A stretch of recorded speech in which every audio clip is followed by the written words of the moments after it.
റമളാനിൽ നോമ്പ് തുറക്ക് ആദ്യ ക്ഷണം കിട്ടിയത് ഞാൻ ആദ്യമായിട്ട് പ്രൊഫഷണലായിട്ട് ഇറങ്ങി വർക്ക് ചെയ്ത എൻ്റെ സെൽവ കെയർ ഹോമിലായിരുന്നു. അപ്പോൾ ആ ഒരു സമയത്ത് എനിക്ക് എൻ്റെ ഒരു സെക്കൻഡ് ഹോം തന്നെയായിരുന്നു സെൽവ കെയർ ഹോം. ഇവിടെ എന്താണെന്ന് വെച്ച് കഴിഞ്ഞാൽ വൃദ്ധസദനമാണ്, അതുപോലെ തന്നെ സൈക്യാട്രിക് പേഷ്യൻസും ഉണ്ട്. അപ്പോൾ ഇന്ന് ക്ഷണം ഉണ്ടായിരുന്നത് അവിടുത്തെ വർക്കേഴ്സ്, പിന്നെ ഏറ്റവും അടുത്ത് നമ്മൾ റിലേറ്റീവ്സ് എന്ന് വിളിക്കാൻ പാകത്തിനുള്ള കുറച്ച് അയൽവക്കക്കാരുമായിരുന്നു. അപ്പോൾ ഇതിൽ നിന്ന് നമുക്ക് മനസ്സിലാക്കാം അവിടെയുള്ള അയൽവക്കക്കാരൊക്കെ അതൊരു ഒരു അയൽവക്കത്തുള്ള വീട് പോലെ തന്നെയാണ് പരിഗണിച്ചിട്ടുള്ളത്. അവിടുത്തെ ഓരോ പേഷ്യൻസിനോടസും അല്ലെങ്കിൽ ഇൻമേറ്റ്സിനോടസും അത്രയും ക്ലോസ് ആയിട്ടാണ് അവരൊക്കെ പെരുമാറുന്നത്.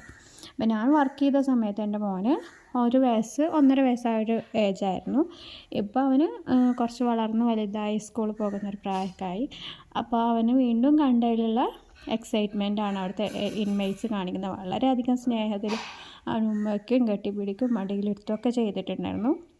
ഒരുപാട് സ്നേഹം അവർ എൻ്റെ മോന് നൽകുന്നുണ്ടായിരുന്നു. അതുപോലെ തന്നെ എന്നെ കണ്ടപ്പോഴും എന്നെ ഭയങ്കര ക്ലോസായി കെട്ടിപ്പിടിച്ച് ഉമ്മയൊക്കെ തന്ന് നല്ല രീതിയിലായിരുന്നു പെരുമാറിയിട്ടുണ്ടായിരുന്നത്.